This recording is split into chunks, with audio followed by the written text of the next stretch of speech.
क्या आपको पता है कि भारतीय संविधान की जो मूल प्रति है ना, उसे छापने के लिए किसी मशीन का इस्तेमाल नहीं हुआ था? जी हाँ, मतलब इसे एक इंसान ने अपने हाथों से एक एक अक्षर तराश कर लिखा था। बिल्कुल। और सबसे हैरानी की बात यह है कि इसके लिए उन्होंने एक भी रुपया पारिश्रमिक नहीं लिया। उनकी बस एक अजीब सी शर्त थी, जिसने इस इतने भारी भरकम कानूनी दस्तावेज को एक बेहद व्यक्तिगत रूप दे दिया। और वो शर्त क्या थी, इस पर हम आगे बात करेंगे। हाँ, वो सस्पेंस अभी बनाए रखते हैं। तो इस विस्तृत विश्लेषण में स्वागत है। आज हमारे सामने कई शोध पत्र, ऐतिहासिक दस्तावेज और एक खास सिनेमैटिक अध्ययन मार्गदर्शिका है। और इन्हीं के जरिए हम भारतीय संविधान की गहराइयों में उतर रहे हैं। एग्जैक्टली। हमारा मिशन अनुच्छेदों की उस भूल भुलैया से बाहर निकलकर ये समझना है कि ये महज कानूनों का कोई रूखा पुलिंदा नहीं है। ये एक जीवंत दस्तावेज है, एक लिविंग डॉक्यूमेंट, उन लाखों लोगों के संघर्षों का दस्तावेज जिन्होंने आजादी के लिए अपना सर्वस्व अर्पण कर दिया। सही कहा। लेकिन देखिए, इस जीवंत दस्तावेज की नींव को समझना बहुत जरूरी है। ऐसा तो है नहीं कि 1946 में अचानक से कोई जादुई किताब आसमान से टपक पड़ी। हाँ, बिल्कुल नहीं। अगर हम इसके निर्माण की यात्रा देखें तो ये एक बहुत लंबी और थका देने वाली वैचारिक लड़ाई का नतीजा थी। इसके बीज 1946 से पूरे एक दशक पहले ही बोए जा चुके थे। 1934 का वो दौर है ना, जब एम.एन. रॉय ने, जो कि एक रैडिकल डेमोक्रेट थे, उन्होंने पहली बार एक स्वतंत्र संविधान सभा का विचार रखा था। बिल्कुल। मतलब मैं इसे ऐसे देखती हूँ जैसे ये शतरंज के खेल का कोई चेकमेट मूव हो। ये ब्रिटिश साम्राज्य के कानूनी कवच में एक कील ठोकने जैसा था कि भाई, भारत के कानून लंदन में बैठे अंग्रेज नहीं बनाएंगे। और उस कील को और गहराई तक धकेलने का काम 1935 में कांग्रेस ने किया, जब उन्होंने इसे अपनी आधिकारिक मांग बना लिया। हाँ, और फिर 1938 तक आते आते तो ये मांग इतनी मुखर हो गई थी कि जवाहरलाल नेहरू ने साफ घोषणा कर दी कि हमारा संविधान बिना किसी बाहरी हस्तक्षेप के बनेगा। लेकिन ब्रिटिश हुकूमत ने इसे तुरंत नहीं माना था। एक लंबी खींचातानी चली।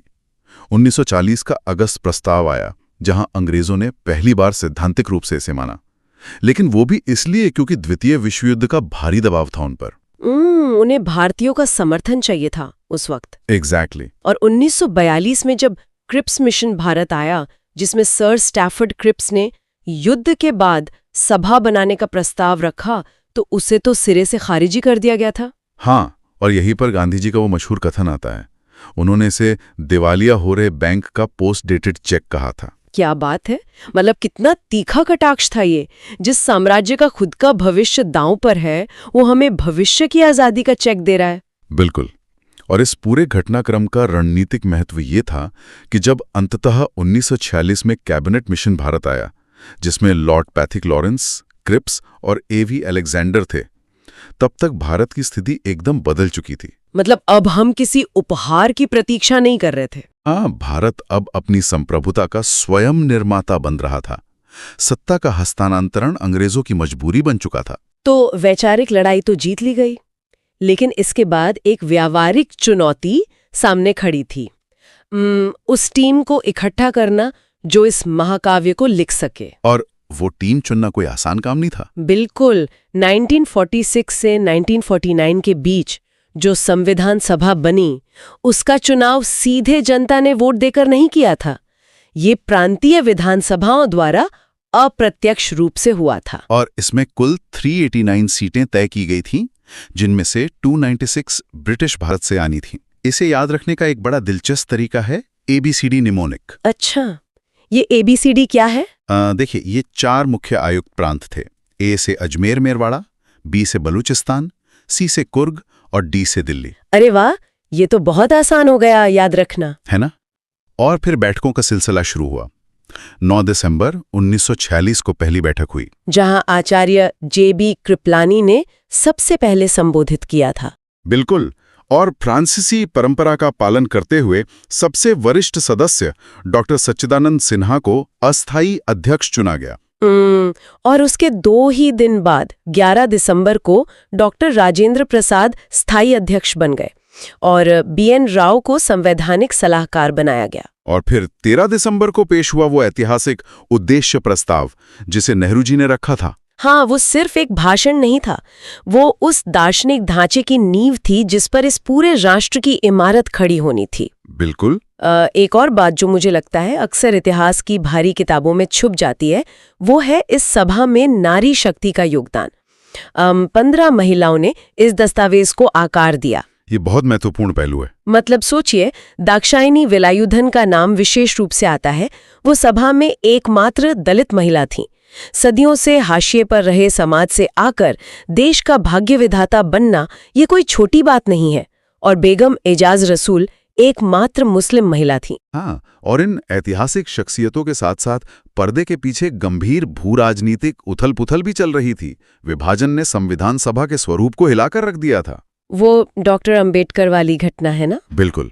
उनका निर्वाचन क्षेत्र पूर्वी बंगाल में था, जो पाकिस्तान में चला गया, तो उनकी सदस्यता चली गई। लेकिन सबको पता था कि उनकी बौद्धिक क्षमता के बिना ये काम असंभव है। तो फिर उन्हें बॉम्बे प्रेसिडेंसी के पुणे से दोबारा चुनकर लाया गया। सही कहा। और अब उस सस्पेंस का खुलासा करते हैं जिसका जिक्र मैंने शुरुआत में किया था, उस सुलेखा की शर्त। हाँ, प्रेम बिहारी नारायण रायजादा जी की बात कर रही हैं आप। एग्जैक्टली। उन्होंने बिना पैसे लिए इसे अपने हाथों से इटैलिक स्टाइल में लिखा। उनकी शर्त बस ये थी कि मैं 303 नंबर की निब से लिखूंगा, हर पन्ने पर मेरा नाम होगा और अंतिम पन्ने पर मेरे दादाजी का नाम होगा। क्या बात है। और वो जो पन्नों पर खूबसूरत चित्रकारी है, वो नंदलाल बोस के नेतृत्व में हुई थी। हाँ, शांति निकेतन के कलाकारों ने की थी। मतलब ये सिर्फ कानून नहीं, भारत की कला का जीवंत चित्र है। और आपको पता है, इस पूरी प्रक्रिया में 64 लाख रुपए खर्च हुए, 11 सत्र हुए और कुल 165 दिन लगे। और जब 26 नवंबर 1949 को इस पर अंतिम हस्ताक्षर हो रहे थे, तो बाहर जबरदस्त बारिश हो रही थी, जिसे बहुत शुभ शगुन माना गया। इतने बड़े दस्तावेज के तैयार होने के बाद सबसे बड़ा सवाल ये उठता है कि इस राष्ट्र की मूल आत्मा आखिर बसती कहाँ है? इसका सीधा जवाब है संविधान की प्रस्तावना में। N.A. पालकीवाला ने तो इसे संविधान का परिचय पत्र कह दिया था। और इसकी पहली पंक्ति ही रोंगटे खड़े कर देती है, हम भारत के लोग। ये साफ करता है कि असली सत्ता जनता के पास है, किसी विदेशी हुकूमत या चंद राजनेताओं के पास नहीं। बिल्कुल। और जब मैं हम भारत के लोग सुनती हूँ तो मुझे मातंगिनी हाजरा जैसी वीरांगनाओं की याद आती है। 73 साल की उम्र में सीने पर गोलियां खाकर भी उन्होंने तिरंगा नहीं झुकने दिया। उन्हीं के बलिदानों ने इस प्रस्तावना को ताकत दी है। और इसी प्रस्तावना में देश के मुख्य स्तंभ गढ़े गए हैं, जैसे संपूर्ण प्रभुत्व संपन्न, मतलब हम पूरी तरह स्वतंत्र हैं, समाजवादी और पंथ निरपेक्ष, जहां राज्य का अपना कोई धर्म नहीं होगा, है ना? हाँ, और लोकतंत्रात्मक गणराज्य। साथ ही ये 3 प्रकार के न्याय, 5 प्रकार की स्वतंत्रता और 2 प्रकार की समता सुनिश्चित करती है। लेकिन यहाँ मैं थोड़ा एक कड़वा सवाल पूछना चाहूंगी। जरूर। ये सब सुनने में बहुत काव्यात्मक लगता है, लेकिन क्या ये प्रस्तावना सिर्फ एक कविता है या इसकी कोई कानूनी अहमियत भी है? ये बहुत ही बढ़िया सवाल है, और ये आजाद भारत के न्यायिक इतिहास का सबसे बड़ा तनावपूर्ण मुद्दा रहा है। 1960 के बेरूबारी यूनियन केस में सुप्रीम कोर्ट ने कहा था कि प्रस्तावना संविधान का अंग नहीं है। अच्छा, अंग नहीं है। हाँ, लेकिन फिर 1973 में ऐतिहासिक केशवानंद भारती केस आया, जिसमें 13 जजों की सबसे बड़ी बेंच बैठी थी। बिल्कुल, 13 जजों की बेंच, और 7-6 के बेहद करीबी अंतर से फैसला आया। कोर्ट ने अपना ही पुराना निर्णय पलट दिया और कहा कि प्रस्तावना संविधान का अभिन्न अंग है। और यहीं से वो मशहूर मूल ढांचे या बेसिक स्ट्रक्चर का सिद्धांत निकला, है ना? एग्जैक्टली। इसका मतलब था कि संसद संविधान में संशोधन तो कर सकती है, लेकिन उसकी मूल आत्मा को नष्ट नहीं कर सकती। और इसी के कुछ साल बाद 1976 में 42वें संशोधन से प्रस्तावना में समाजवादी, पंथ निरपेक्ष और अखंडता शब्द जोड़े गए। खैर, दर्शन की बात हो गई, अब जरा जमीन पर आते हैं। भाग 1 और भाग 2। हाँ, भारत का नक्शा और उसके नागरिक। स्रोतों में एक बड़ी गहरी लाइन है कि भारत विनाशी राज्यों का अविनाशी संघ है। मतलब राज्य टूट सकते हैं, लेकिन संघ कभी नहीं टूट सकता। और इसे अनुच्छेद 2 और 3 के जरिए बहुत अच्छे से समझा जा सकता है। मैं इसे एक घर के उदाहरण से समझती हूँ। अनुच्छेद 2 का मतलब है किसी पड़ोसी को अपने परिवार में शामिल करना, जैसे 1975 में सिक्किम को शामिल किया गया। हाँ। और अनुच्छेद 3 का मतलब है अपने ही घर के अंदर के कमरों की दीवारें खिसकाकर बदलाव करना। हाँ, यानी आंतरिक राज्यों का पुनर्गठन करना। बहुत सही उदाहरण है ये।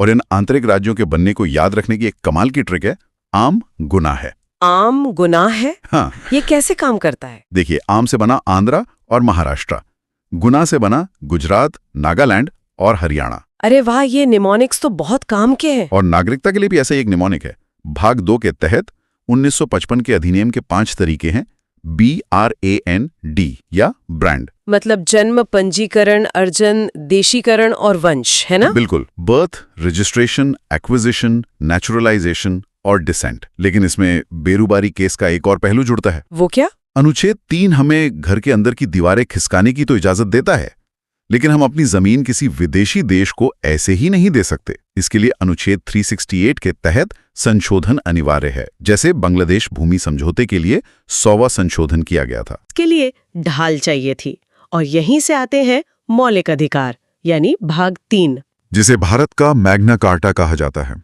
इसमें अनुच्छेद 12 राज्य की बहुत व्यापक परिभाषा देता है।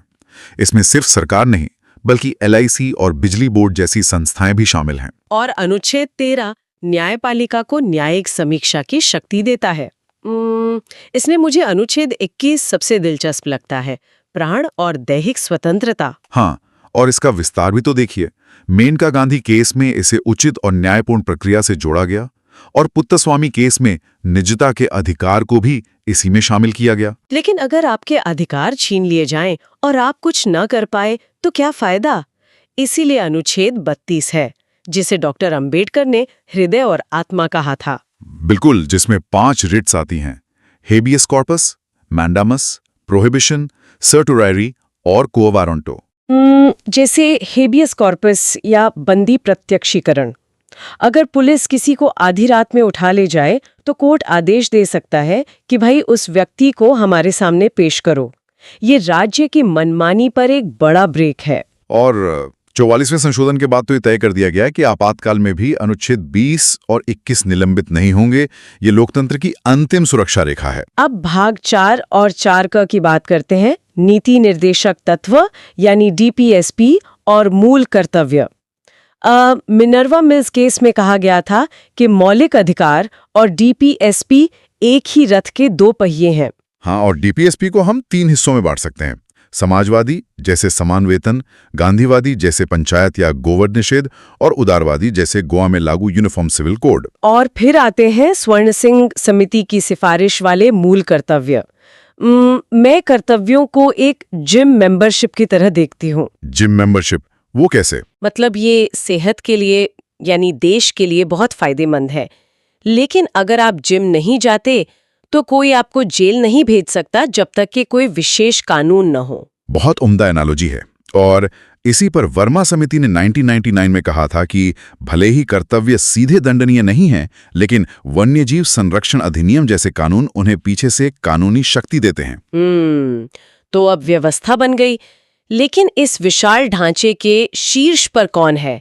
भाग 5, भारत का राष्ट्रपति, जिन्हें हम देश का दादाजी कह सकते हैं, जो नॉमिनल हेड हैं। हाँ। और प्रधानमंत्री पिताजी हैं। हाँ। जो एग्जीक्यूटिव हेड हैं। हाँ। और राष्ट्रपति के चुनाव में सिर्फ निर्वाचित सांसद और विधायक हिस्सा लेते हैं। लेकिन जब उन्हें हटाने की बात आती है, यानी महाभियोग या अनुच्छेद 61, तो वो सिर्फ संविधान के अतिक्रमण पर होता है। और मजे की बात यह है कि महाभियोग में विधायक हिस्सा नहीं लेते, सिर्फ सभी सांसद भाग लेते हैं। साथ ही उनके पास अनुच्छेद 72 के तहत क्षमादान की शक्ति है। याद रखने के लिए फांसी से जिंदगी 72 या बेहतर, और 123 के तहत अध्यादेश की शक्ति। लेकिन यहाँ एक आम धारणा है कि क्या राष्ट्रपति महज एक रबर स्टैंप है? बिल्कुल नहीं। 1986 में ज्ञानी ज़ैल सिंह का उदाहरण देखिए। उन्होंने डाक विधेयक पर पॉकेट वीटो का इस्तेमाल किया था। बिल को अपनी जेब में रख लिया, न हाँ कहा न ना। ये साबित करता है कि राष्ट्रपति संविधान के सजग संरक्षक हैं। तो पूरी चर्चा को समेटते हुए हम कह सकते हैं कि भारतीय संविधान वकीलों का स्वर्ग नहीं, बल्कि न्याय की प्रतीक्षा कर रहे अंतिम व्यक्ति की ढाल है। और ये 42वें, 44वें, 86वें जहां शिक्षा का अधिकार मिला, और 103वें संशोधनों के साथ लगातार विकसित हो रहा एक जीवंत दस्तावेज है। इसे समझना महज परीक्षा पास करना नहीं, जागरूक नागरिक बनना है। बिल्कुल।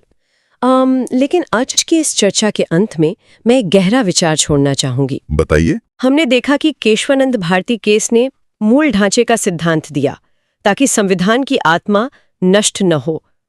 लेकिन जरा सोचिए, जैसे जैसे दुनिया पूरी तरह बदल जाएगी, शायद भविष्य में कृत्रिम बुद्धिमत्ता या एआई का युग आ जाए।